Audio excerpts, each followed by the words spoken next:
And welcome back to another episode of Lossof Down, brought to you by Tabby's.com, the premier Delta 8 edible on the market, TABEASE.com.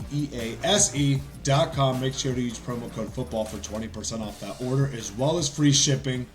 I'm Steve, he's David. We got a DK and Steve episode because Mr. Wally is celebrating his birthday this past weekend. So if you guys hear this, it's early on. Make sure to shoot him a DM, Twitter, Instagram.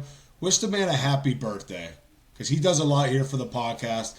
Well, he told us he was taking off, but we were going to give it to him anyway. You should, really, they should just FaceTime him to see what I expect to be a day-long hangover after what he said he was going to do yesterday to celebrate his birthday. Yeah, at least a couple days, but I think he ended up going out and dashing a little bit today, too. I was like, come on, baby, it's your day. Well, what about you, David? How was your weekend? I know I wasn't on here last week, but how's the last week and a half or so, bud?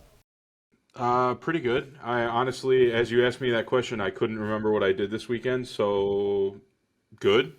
I really can't remember. I think I worked on Saturday, and other than that, I didn't do anything. So it was a good weekend. How was yours? You know what? Also, another birthday shout out to my boy Tadas. Went up for his dirty 30 up in Chicago, so got to link up with a bunch of college friends. Got back yesterday. I'm still dealing with that 1 to 2 to 3 day hangover because Chi-Town hits it a little bit hard. I did have the best burger of my life in Chicago.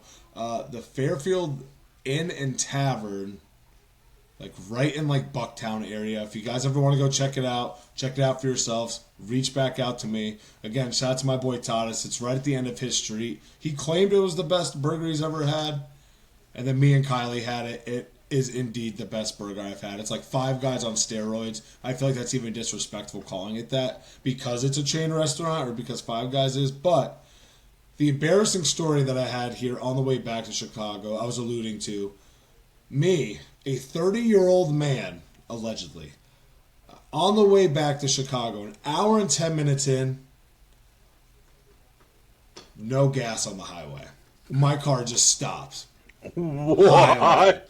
On the highway. And if you've ever driven to Chicago, when you're it's like a weird direction you're going. You hit Indiana and you swoop up and you're right there in Chicago, so it's right there on the border. But there's a toll road.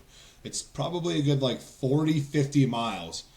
My dumbass thought they were good. I was like, oh, we're good. We'll get there with a mile or two to spare. Because I'm somebody who stays calm up until it's happening. I'm like, this wouldn't happen to me. So there we are. And all of a sudden I was like, oh yeah, let's go to a closer one just in case. And I'm like, it's happening.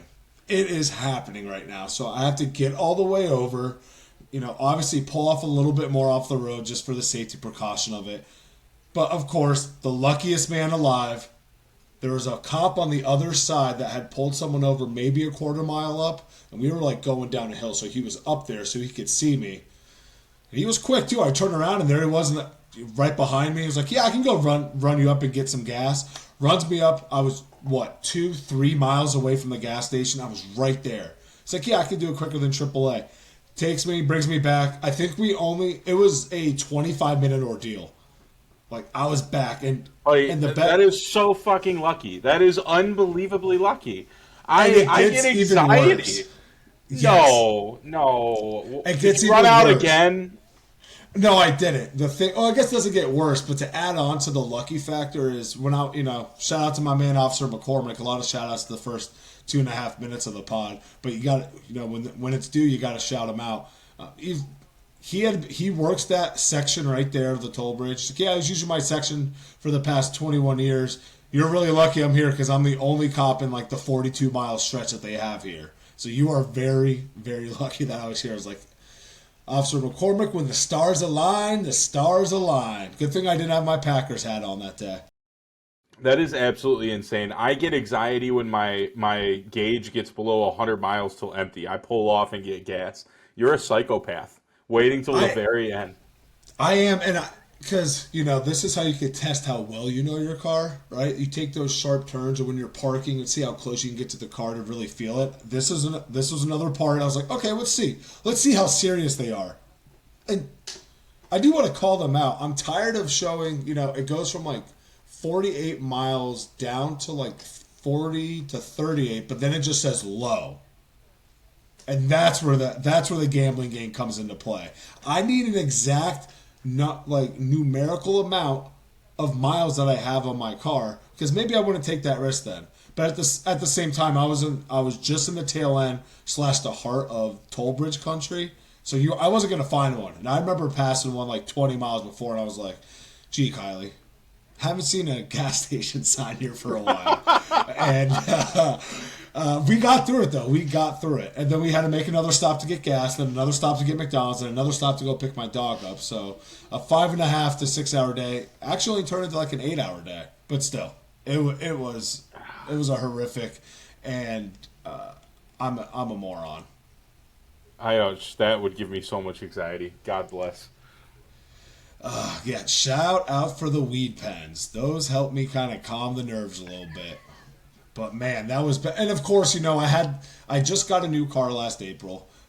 One of the first things they tell me is make sure to register your OnStar. It's free. Just click this. Whenever it happens, they can help you out. And I'm like, yeah, I'm a grown man. I can help myself out. And I don't even have AAA.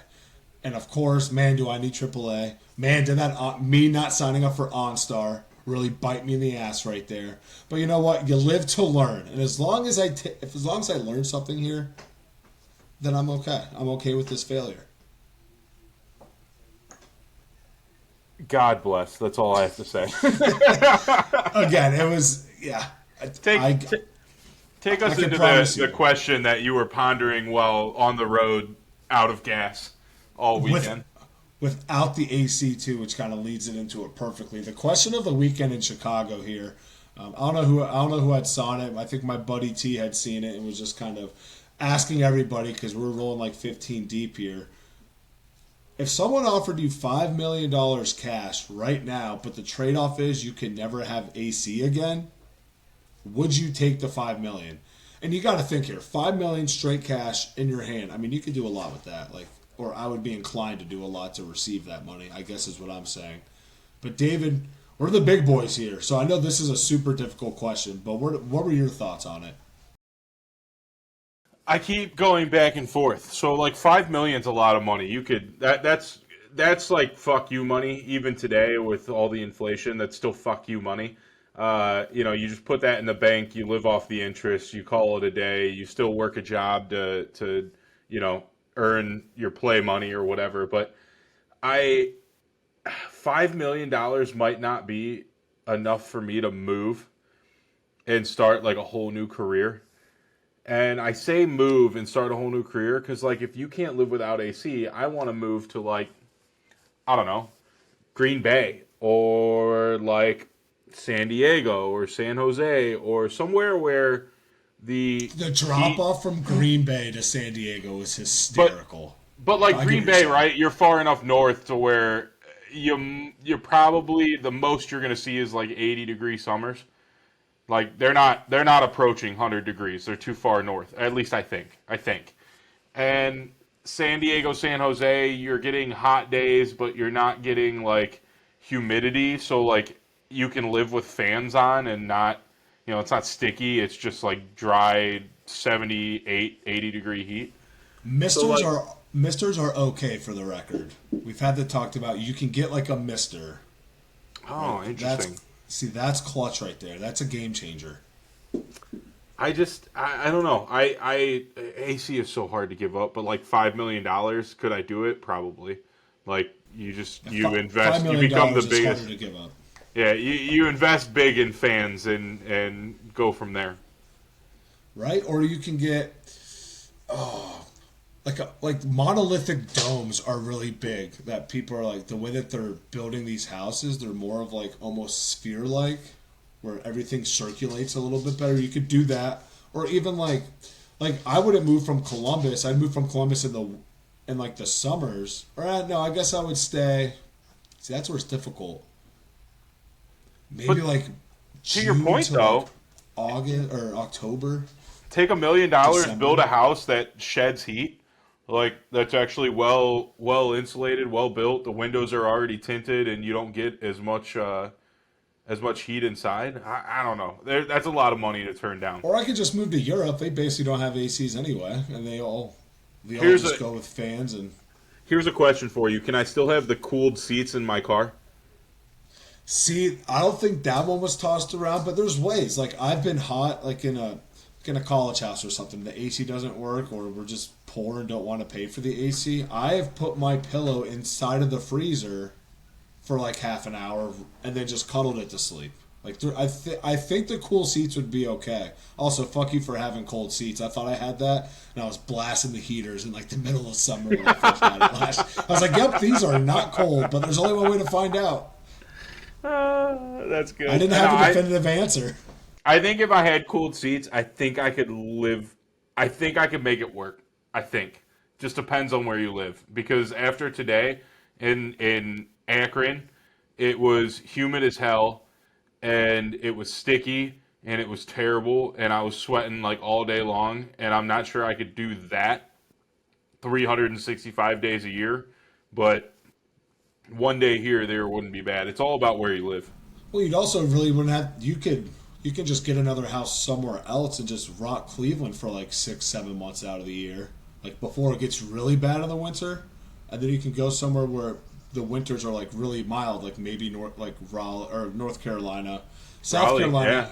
Yeah, like kind of like South Carolina, but that can also just be like 90 degrees winters for no reason. True. Look at that. I'm taking the 5 million. For the record, I'm going to take that 5 mil. I'm going to split my time in two different places, put investments, a lot of the savings, so it can build up interest, and then I'm just going to sit back and probably gamble it all away until I get AC back. I don't know if that's how that works, or I'll just gamble it all away and then I'll never have AC nor the 5 million. Yeah, that sounds more. That's interesting. Do you get it back if you lose all the money? That's an interesting twist. I would assume not, because then you're just more inclined to just gamble the money away. Yeah, that or just spend it on stupid shit. I mean, you can probably just get two houses. Buy a $5 million house with AC. Yeah, or just great fans with misters on it. That's how I would go about it. We're getting on. No NFL news really kind of worth talking. Anything that we will cover, we're going to get here in the rapid fire segment. I know, as you guys heard last week, David and Wally did a little bit of the sink or swim, but we had some leftovers for your boy. So we have just a few more guys to go over for our sink and swim segment here for 2023. I'm surprised you guys didn't get to this one. I guess I will have to cover it for Wally. The first one for this sink or swim segment, Mr. Derek Carr. The Saints going to a new division. David, where is my man sinking or swimming? Well, if the question is the Saints win the NFC South and Derek Carr has good chemistry with the receivers, I think swim. I'm going to read Wally's answer here because it's almost hurtful we did this without him here, but exactly. Wally, you gotta get Wally, he said he finally may have a fan base that appreciates what he brings to the table. This will be the best scoring defense he's ever played for, which is a flat out, like, they're not that good, but the Raiders were so bad that this is a clear upgrade. And Wally said he will be in a dome protecting him from the cold weather home games, and all the inclement weather opponents are happening before November. He is buying hard into Derek Carr. Now, that's bias from the Derek Carr fanboy. However, I agree with him. You're going into a dome, that matters. That matters a lot. You get better in a dome with a perfectly controlled climate, which also relates to our AC question, funny enough. But he's getting an upgrade on defense. He's slightly downgrading from his receiver core, but honestly, it's an overall upgrade from what he's had most of his career, I would think. He's getting a true running back receiving threat for the first time in his career. I think he swims. I think he's going to do well. The NFC South it's up in the air. Anyone can win this division. If Derek Carr plays well, the Saints are going to win the South. And I wouldn't be shocked to see he's a good quarterback. He's at his best. He's probably in the 6 to 8 range of quarterbacks in the NFL. I have no doubt that he's going to have chemistry with receivers come the start of the season. So I say swim. Yeah, and I'm not here to take the other side. I think that Derek Carr is going to swim. I'll even go a couple notches above Wally. Not only is this the best scoring defense he's played, you can almost make an argument, at least on paper right now before the season, this could be the best offense that he's played with. We know that he's had a couple good years. At least the year that he broke his leg, that one was probably the best team that he had been a part of. But collectively as a team, easily the best that he could be playing for, and you can say that separately for each unit. Now you're going to get Mike Thomas back. Chris Olave's been getting a lot of praise. These OSU receivers, man, they're just built different. But getting a ton of praise out of offseason that he's clearly has taken that next step, and they should be expecting him to maybe move into that more of a wide receiver one type role. A lot of things have been quiet on the Alvin Kamara front. We were expecting a suspension, but don't also forget the addition of Jamal Williams in that backfield. And this will be, I'd have to go fact check that, or I need Wally to fact check it for me, is the best offensive line that he could play for at least a top 2 or 3. Again, that's just how bad his O-line and defenses have been. And Derek Carr's young career here, or to start, in Oakland and in Vegas. So I think he's going to swim. And again, and you said it yourself, what is the NFC South? We know right now it's clearly the worst division that the NFL is going to have next year. We don't know what we'll get out of Carolina. Atlanta's the biggest question mark out of here. And then Tampa's going to Tampa. Clear drop off at quarterback. I don't really expect Tampa to be too competitive, but you never know. Don't mean to come at your boy. Maybe Baker gets the resurrection here. Look, we gotta. I have to take the next one because I am so passionately against it. The next one we have is Jimmy G, which is the Raiders stay in arm's length of the postseason behind smart veteran QB play. I'm gonna read Wally's answer first. The the Raiders will be lucky to win 6 games this year. I'd say try to move Adams, but his contract makes it hard to imagine anyone would be willing to pay for him. The Raiders should pray that they suck this year, but they'll try to win and fail per usual. Steven, the floor is yours. I got it. I know it's early. It's not technically the season or in season for us to do this. But give me that black sheep pick. Give me that black sheep pick. Jimmy G, he's going to swim.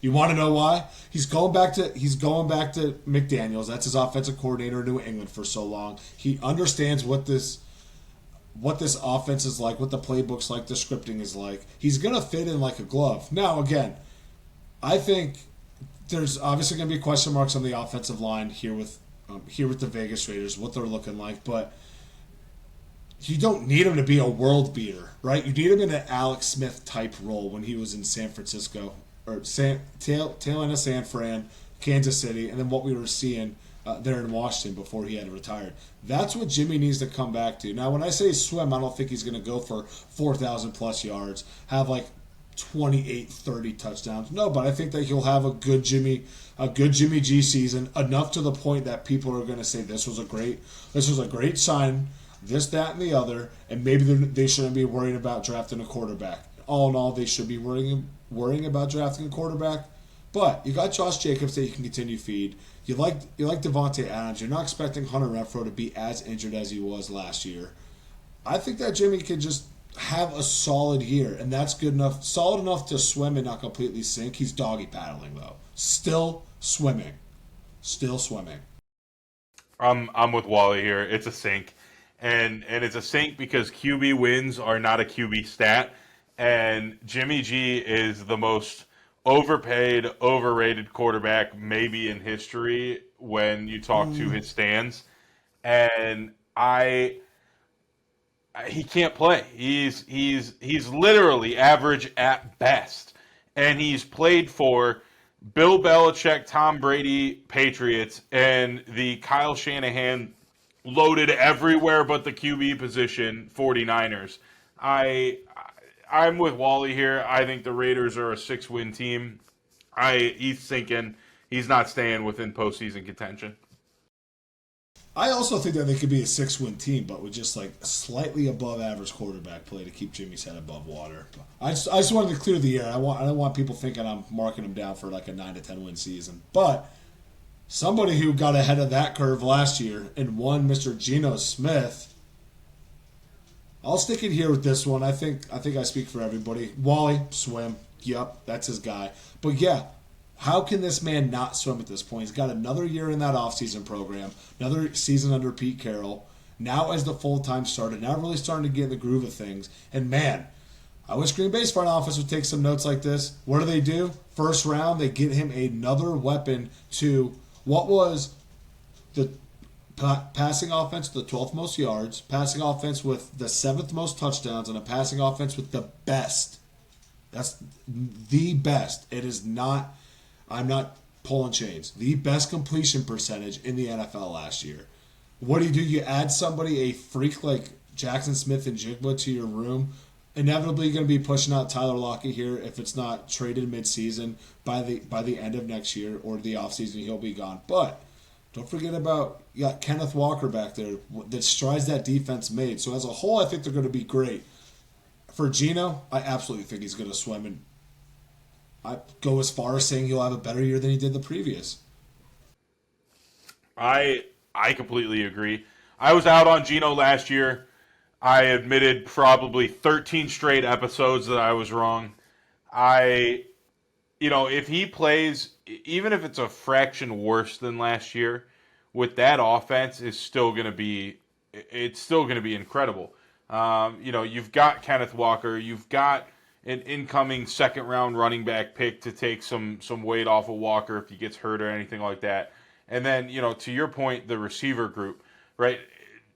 Jackson Smith and Jigba he's going to replace Tyler Lockett. They're not going to pay Tyler Lockett another contract. So he's going to replace Lockett eventually. But while you have these three receivers, I mean, that's a legitimate threat. And I'd say they probably round out, without seeing Smith and Jigba play in the NFL, on paper, they probably round out the top 5 in terms of receiving core in the NFL.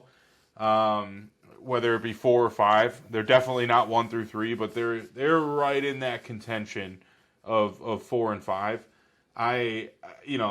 Geno just has to play like he did last year, and this team is just already better offensively.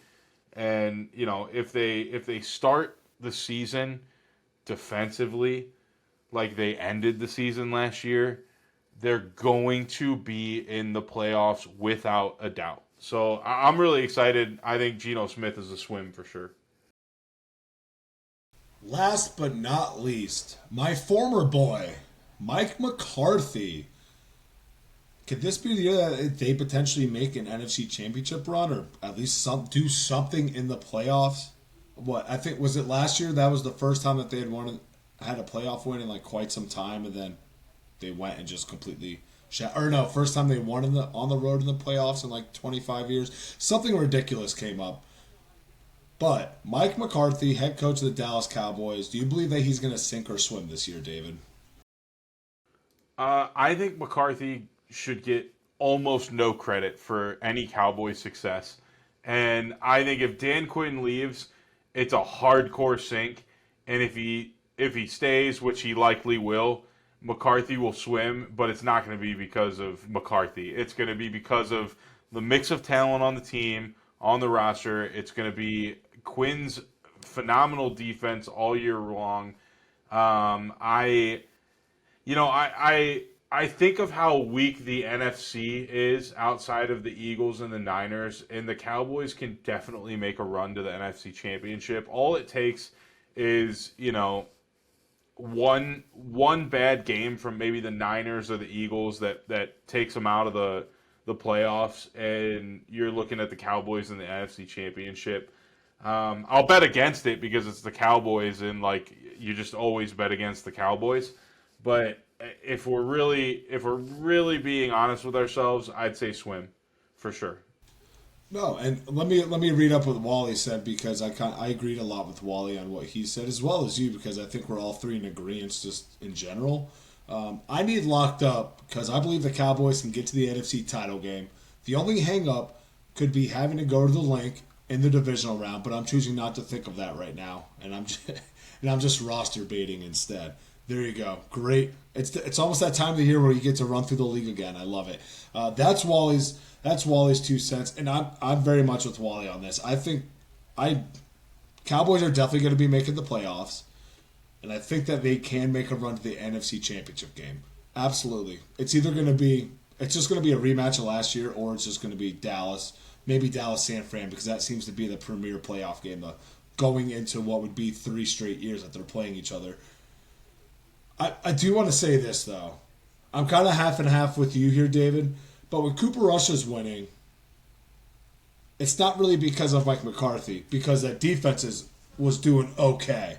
But then when Dak comes in and the defense sucks, then it's Mike McCarthy's fault that they're doing bad. I think Mike gets a little bit of credit. I think he should get credit on the Cooper Rush aspect of it because it doesn't matter. Mike has always had his backup quarterbacks come in and be able to play. Really just Matt Flynn the one time. I think there's one quarterback I'm missing off the top of my head. Maybe Scott Tolzien, because I know he's a coach down there for him now. Had to come in like one game, half a game to be able to play. So Mike McCarthy can get those backups to play. But yeah, he's definitely not 100% the reason they're succeeding. I just wouldn't argue that he's 100% of their failure. But if anyone's going to get a majority of the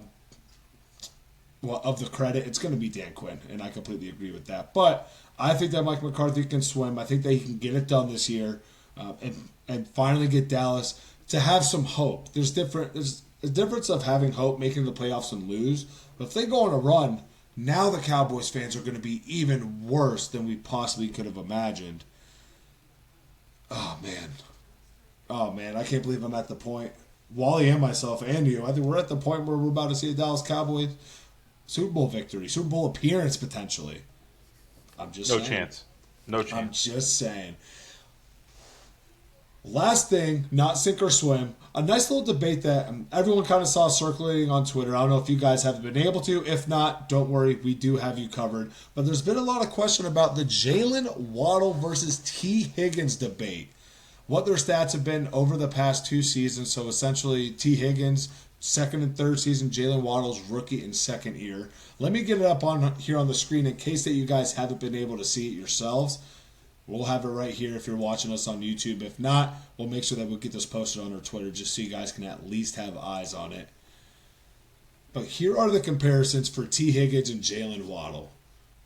You have it all right here with T. Higgins having a majority of winning these categories. Really outside of yak per catch and catches. He's literally better in everything else. Routes ran, okay, a little bit different. Targets, basically the same. Catches, basically the same. Yards, everything kind of comes into play. So, David, I'll throw it over to you here. Based off this, and obviously not just based off this, we've been watching these guys since they're so young here in the league. But are you kind of swaying over to T. Higgins, or are you going to be going over to the Jalen Waddle as your wide receiver here, gun to your head, I guess? This is a really interesting one, right? Because this is a lot closer than I never really thought about it, but I guess if you asked me, before ever seeing this graphic, what this looks like, I probably would have leaned probably Jalen Waddle just ever so slightly, but T. Higgins has the stats behind him more so than Waddle. I think both are likely number one receivers on their own. But they're different receivers. T. Higgins he's a bigger, he's a more physical receiver. He can route run, he can do it all right, but he's big, he's broad, he's kind of like a Plexico Burris. He's just, he is your target, right? And Waddle is more of your faster, more dynamic Tyreek Hill light. And I just, for me, the tiebreaker, it goes to Waddle, and I say that because if you take a step back if you give Waddle to Joe Burrow next to Jamar Chase for 17 games last year, I I think Waddle puts up ungodly numbers with Chase. you're talking about the best receiver duo since Isaac Brucey and Torrey Holt back Yeah. on that '99 Rams team, and I that's the tiebreaker for me because I just think if you swap quarterbacks, right? Because again, Yep. Tua, and we talked about this a lot last year. Tua was out for a good portion of games with concussion issues last year, and had he played all 17 games, the Dolphins likely would have been maybe one or two wins better than they finished. And I think those receivers are even better than how they finished, which is insane because both had phenomenal seasons. But I just I don't want to discredit Higgins because I think Higgins is great. I think he's a number one receiver on his own, on a lesser team, or on a team without Jamar Chase, I should say. But I just think QB matters, and if you're going to put a top five QB, putting up, you know, when you're with a top five QB, putting up the same numbers as a guy with maybe a 10 to 12 range QB, eight at best, you're you're probably slightly worse than if you switch roles and Waddle is now the number two next to Chase, getting Joe Burrow deep throws that are dead on accurate and whatnot. I just that's What are you talking my about? Tua is the most accurate quarterback in the NFL. stop that. Uh, Sorry, I'm just going to his teammate Tyreek Hill. but also no, let's even ignore Tua for what 5 to 7 games last year. Yeah, Uh, five. Like I think like five. Like he actually didn't start five, and he left early in two. Right? Yeah, Three. but there were two Two. games last year where Waddle was playing with one of the worst quarterbacks in the NFL. So those that affects numbers. I don't care what anyone says. It doesn't matter how great you are. You could be Jerry Rice if you're playing with you know, uh, Skylar Thompson. yeah, I couldn't even remember his name. That's how bad he was. When you're playing with Skylar You Thompson, don't forget a name like Skylar. You're like, oh, they're still naming kids that. Cool. Okay. but you play with a guy like that, you're not gonna do well. So again, my tiebreaker goes to Waddle only because I think if you swapped the scenarios, they're both still going to be great, but I think Waddle is significantly better with Joe Burrow than with 10 games or 12 games of Tua and 5 of backup and horrific QB play. Yeah. You know what's interesting? We're actually on the same side on this one, which I was kind of upset. I kind of half read yours. I was like, oh, cool. I see Higgins a lot, so I think he's going with him. But no, like almost the same exact reasons, right? Like I want to go with Jalen Waddle because yeah, you have the benefit of having Jamar Chase, and Jalen Waddle even had a better rookie year than what T Higgins was put on. Not that that matters, but Jalen Waddle's rookie year is being used in comparison versus he has his 2 years with Jamar Chase being compared to here. But T. Higgins still had a good, I think he was what, 67?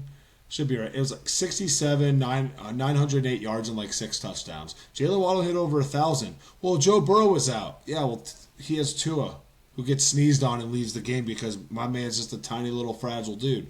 Like, you can make any argument, but Waddle is, I would take Waddle just because the biggest argument is that's the way the offense is going nowadays. You got those small, speedy guys. Like you don't have the big, bulky wide receivers anymore. I mean, I think Seattle's a great comparison.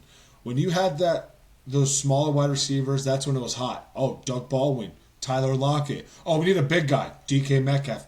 Maybe we need to go a little bit smaller now. Jackson Smith and Jigba, not totally small, but compared to DK, anyone's really small. But T. Higgins got 7 more inches on him. He's like 6'4", about 220. Jalen Waddle's like 5'10", and 183 pounds soaking wet, maybe.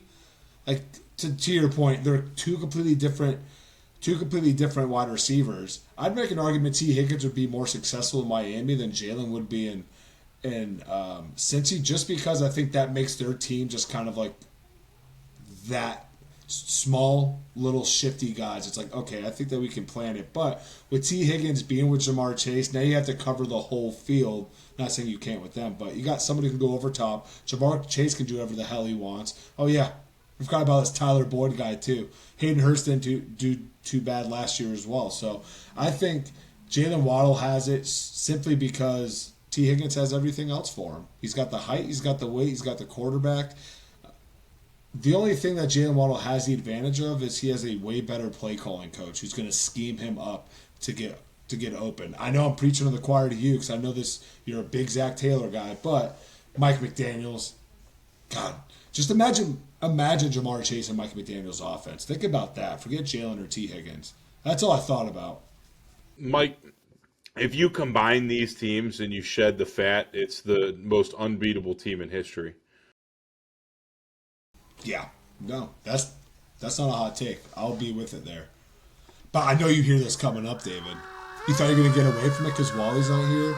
No, the sirens are rolling because it's that 911 rapid fire. Before we get into it, we want you to know that this rapid fire segment is brought to you by Abby Turner Creative, your one-stop shop marketing agency specializing in branding, high-end photography, and more, especially if you're our age where it feels like there's college graduation, a birthday, wedding, engagement. You name it, it's happening every single weekend. Abby Turner Creative is the only way to go. Check it out for yourself at abbyturnerphoto.com. That's Abby, A-B-B-E-Y, or on her Instagram at Sawdad and Sapphire. Again, abbyturnerphoto.com. Rapid fire. I love that we have to start it with this. Melvin Gordon. My man wants to play in the NFL again, but now he's being quoted talking about, man, no one really cares about running backs. We're not getting paid, which we all know about that on this podcast. But he's tired of his running backs getting overlooked, underpaid, and just kind of thrown around like nothing. What were your kind of thoughts on Melvin Gordon after he just won a Super Bowl ring and he's still bitching? Well, you know what? I agree with him. He does still have tread left on the tires. But my problem, and unfortunately for Melvin, is running backs are a dime a dozen now. We're in a stage of the NFL where it's the worst era for being a running back and wanting to be paid.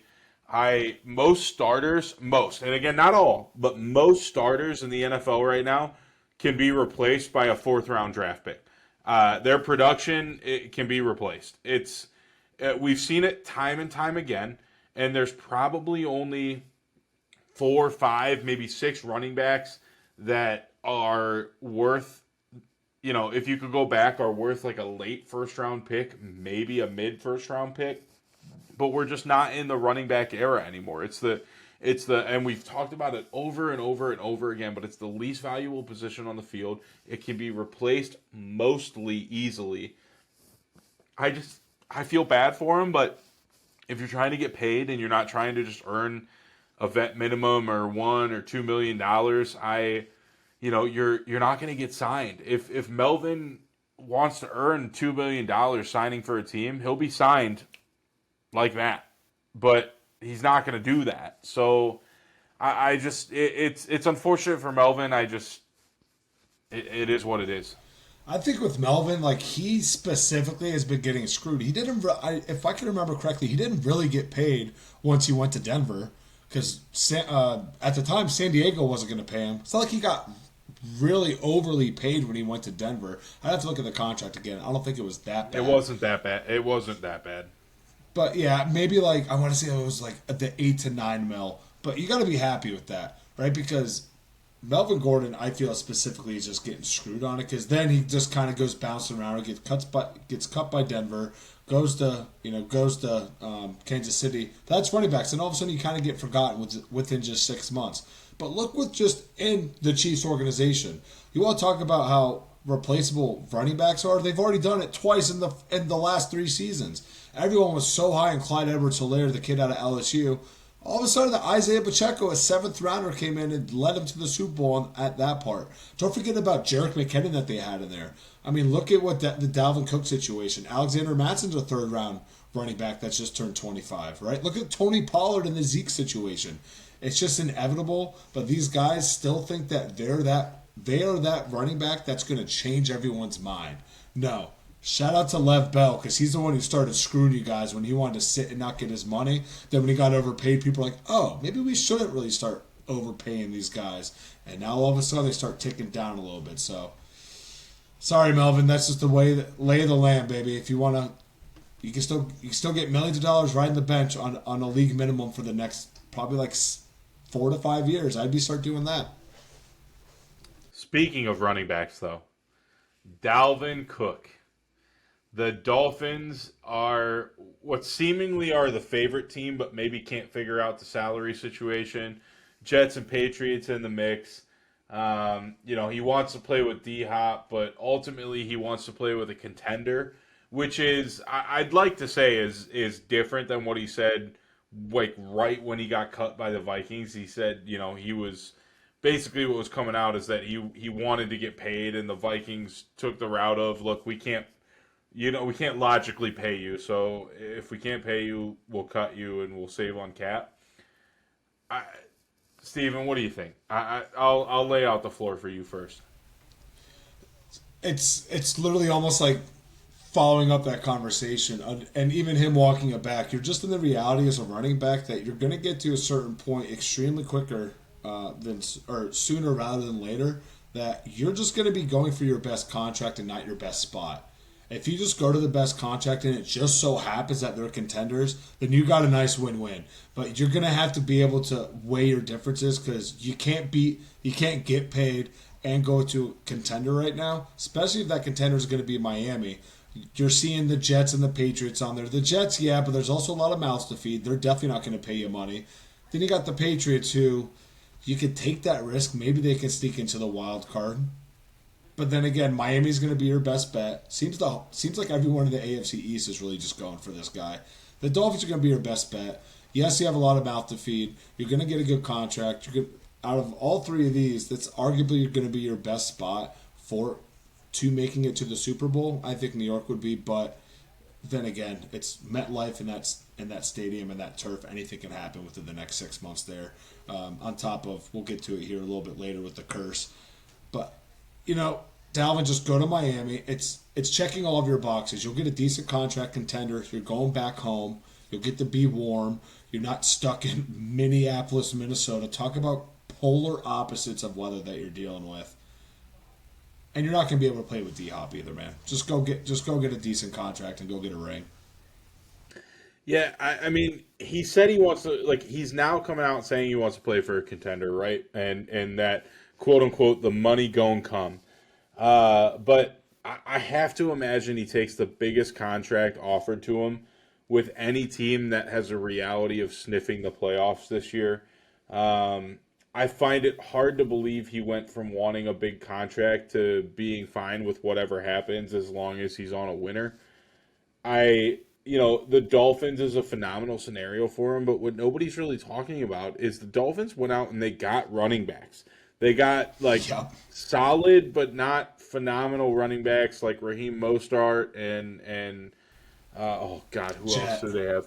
They Jeff have Wilson. Miles. Yeah, but then they also have Miles Gaskins. Is he Yeah, still on the roster? that I'm not sure about, but like if he is, you've got three solid running backs that can support a pass prolific offense. So I just have a hard time believing the Dolphins really offer him any kind of money.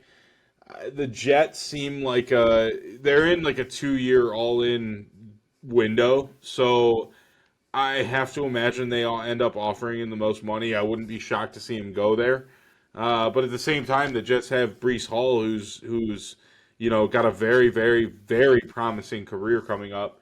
I don't know. It's interesting. I have a hard time believing he's not going to go wherever pays the most. We finally have the scoop on the Stephon Diggs drama, and it's really stupid. I'm not going to sugarcoat it for you. Apparently, this little tiff that's been going on in minicamp and the drama of Sean McDermott saying, "Yeah, we're concerned that he's not here," it's stemming from Josh Allen not apologizing, essentially for an extremely stupid pun joke. Steph was mad on the sideline, like during their playoff loss, on Josh missing him on a specific play. Steph and Josh are talking here in the sideline, locker room, whatever it may be. Josh was like, "Oh, were you under there?" Stephon Diggs said, "Underwear." And then everybody just started laughing, and then they just walked away. That is the story that I'm getting, and that's where the drama is because Josh has not apologized for making Stephon Diggs say underwear. Underwear. Underwear. Not the question, your boxer briefs. What is going on?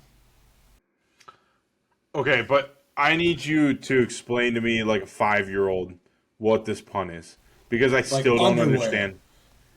You But know, like, like it's like, oh, it smells like sup dog in here. What's up, dog? Oh, nothing much. It's you're under there. Underwear. Haha. He said underwear. Like your oh my god, boxers. I've read that like 25 times and I still didn't understand it until you explained it to me. But No, the it took me a while. I was like under. The only reason I know that pun or this joke is because of a song, and I was like, oh, okay, that's stupid. And also, it's just a side note. I hate how NFL grown millionaires like have these little like I like when they're children and they can have fun, but like little stupid stuff like this, being like a 30-year-old man having like extensive handshakes with your teammates, it is so stupid. I just like I can't. I read that 30 times and I didn't understand until you said it, and now I'm sitting here thinking Stephon Diggs has to be the most diva receiver in the NFL right now, and I just, if that were me and I was getting laughed at in the locker room, I think I would just confront Josh Allen straight up. And they're And boys. They're like best friends. They right, love each other. So it's like I think I would just confront it straight up and be like, "What the fuck?" And you get it out of the way quickly, and then you just move on. But I don't know. it's, I it's feel so like stupid. it's so stupid, but I feel like I said it last week with just me and Wally, but like I have no doubt that Bills are going to be firing on all cylinders this year. I feel like we're looking for things to talk about with them, and that might just be one. But like also, Stephon Diggs, get your shit Grow up. together. Like just get your shit together before you turn into like Antonio Brown and you're out of the league for doing stupid shit. Yeah, I don't think he has CTE like he. I don't know if you saw the latest Antonio Look, Brown interview, but uh, the perfect hit was a career changer for that was a Antonio Brown. life changer. God. Eagles wide receiver Devin Allen runs the fourth fastest time in the world 110-meter hurdles this past Sunday at the USATF New York City Grand Prix. That is a lot of abbreviations, even though I said New York City. The last thing this Eagles team needs is just another little speedster, another little something to add to this offense. Also, who the hell's Devin Allen? Look, I don't know, but like I don't even see this as a weapon thing for the Eagles. What I see is a testament to how skilled these athletes in the NFL have to be good in the NFL. Because this guy appears to be an Olympic level athlete, and yet Dude, this I've dude never is heard of him. white. I've never heard of him though, and This he dude appears to is be, white. which is shocking. But like again, I've never heard of him. He appears to be an Olympic level athlete. I have no idea if he's a rookie or not, but the sheer amount of skill it takes, in addition to being a supreme athlete, is just so wild to me. This is an example of it. This guy is runs the fourth fastest 100-meter hurdle time in the world this year, and I've never heard of him as an NFL receiver. It's crazy to me. Okay, so he's been on the Eagles roster since 2022. He went undrafted in 2017 and ends on a roster in 2022. So he just got a ring. Or no, he didn't. I'm sorry. I'm having a brain fart. But he just went to the Super Bowl. Almost had the opportunity to have a ring. But listen to this as well.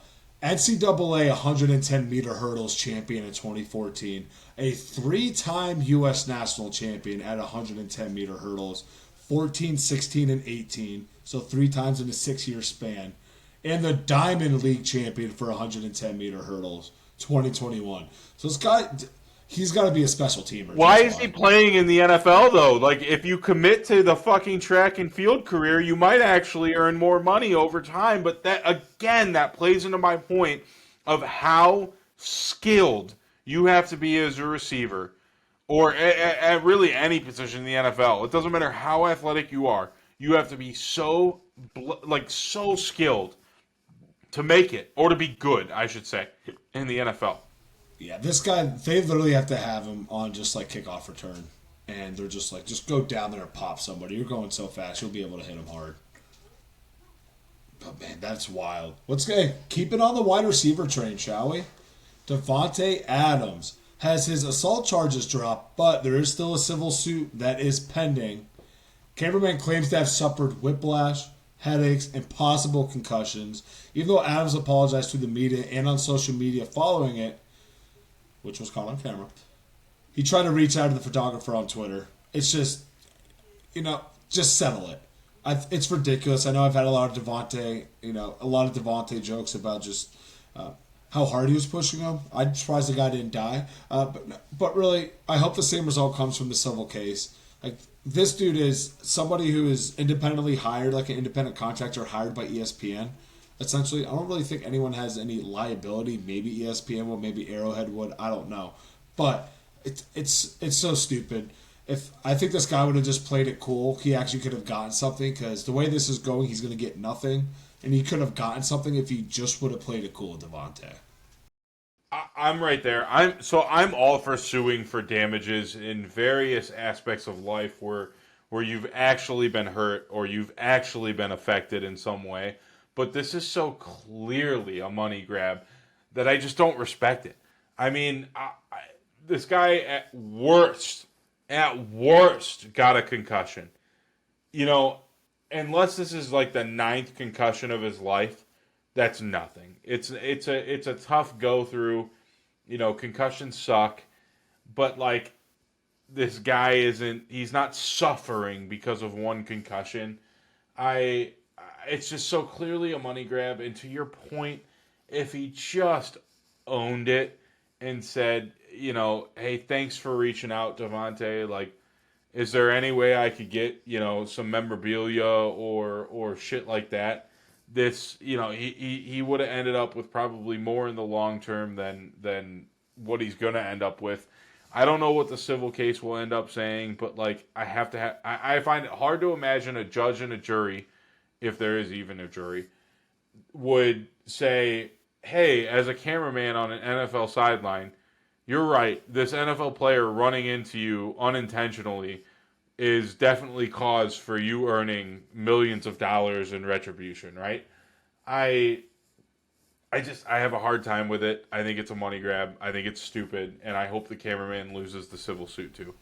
I hope he loses the civil suit. Hope he has the right to his rights taken away from being able to work in the NFL. Like, you don't need guys doing. You don't need people, your employees, whoever it may be, if you're hired by the broadcast company, if you're hired by the stadium, whatever the organization, like, just, you got to be classy. And dude, they are millionaires at the end of the day. You're gonna get taken care of, regardless if it's from Devontae, regardless, and if it's bad enough.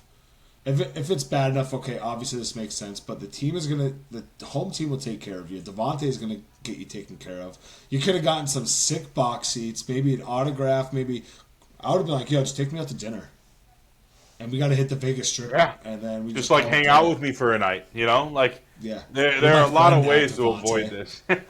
Yeah, exactly. So he really screwed the pooch, and there's no walking back. So I hope that he loses it, and just kind of gets his get revoked, or his privileges revoked of being able to work for the NFL ever again. Lastly, and then we can get the heck on out of here. Hard Knocks. I don't know if it is official. I did see it on Sleeper. I never went through Twitter after that, because once you get the Sleeper app, you get that. You're just assuming a couple minutes later that's when Twitter's going to react. Hard Knocks and the Jets collab this summer. After multiple teams declining, sounds like the Jets are finally going to be the team that HBO is going to be covered for this season's Hard Knocks. This is going to be the most watched Hard Knocks. Aaron Rodgers cannot get a camera out of his face, even if he wanted to, even though we all know he doesn't want to. And I can't see them wanting to put the camera off of him. But do you think that they needed to get his okay before the Jets agreed to do this? No, but I also hate Aaron Rodgers, so I don't care. I'll tell you what, though, this Hard Knocks will be probably the most interesting one in the history of Hard Knocks. I'm trying to think of a team that maybe had a better or equivalent outlook as the Jets do this season. Like most time, Hard Knocks is on the worst teams in the NFL or bad teams starting to make a transition, like the Browns when they the year they had were on Hard Knocks and first signed Jarvis, and they got a lot of Baker's one rookie liner year. clips. Yeah, a lot of one liner clips and a lot of good stuff. But I in recent memory, and I'm sure I'm wrong, but I just can't remember a team that had playoff aspirations being on Hard Knocks, and I like legitimate playoff aspirations with a top 10 quarterback. I can't remember it. But what will be interesting, regardless of the storyline of the Jets as a whole, is the interaction of Aaron Rodgers and company. And I say that because we're going to get some all-time storylines out of Aaron Rodgers and his ayahuasca, journeys and his this is the world is all about me. The sun revolves around me. The earth Well, him revolves going to New around York me. is not going to help that. No, but we're gonna get some good shit out of Hard Knocks, and I'm actually interested because even though I hate Aaron Rodgers, this is gonna be a great way to expose him. I love it. Yeah, and it's good. To your point, I haven't looked it up. I wish I did beforehand. I want to say maybe the Ravens and the Jets. Those are the only teams that actually had done something. I want to say like prior to that season, the Browns were fun to watch, and that was a year before they went to the playoffs. But that was still like a fun little build up. But like actual playoff aspirations who actually went to it, I think the Jets. Pretty sure the Jets went to the AFC Championship game after their one, and then I want to say the Ravens won the Super Bowl, but maybe that was like a year or two after they did it, and they were just bad. But I just remember the Shannon Sharp "I need restitution" speech. I've seen that way too many times, but that's all I can remember from it. With that, that's going to bring us to an end of an episode of Loss It Down. Make sure to like, comment, subscribe to our Facebook, Instagram, and YouTube at Loss It Down, and make sure to retweet us on Twitter, down_loss. Remember, this episode is brought to you by Tabbies.com as well as Tabbies.com as well as Abby Turner Creative. Did I say Abby's? I think I said Abby's because I was reading Abby. But, David, any parting words for the fans here tonight? Not a chance, but I encourage you all to FaceTime Wally. Well, I guess by the time you hear it, it will be Tuesday night or Tuesday afternoon. Just FaceTime Wally. Just FaceTime him, sing him happy birthday. Do everything you can to just surprise the shit out of him. Even if you don't know him, hit us up. We'll give you his number and you guys can FaceTime him. Facts. Because that'd be even better. He'll be like, who the hell is this? And then someone's coming on who's never seen before singing him happy birthday. And of course, Wally's too nice to do anything, so he'll just sit there and take it. It's gonna be too good. Until next time, people, we're gonna have the tripod back. I will say next week we will be taking off for the 4th of July. Coming back the following week on the 10th hard. Until next time, we will see you then.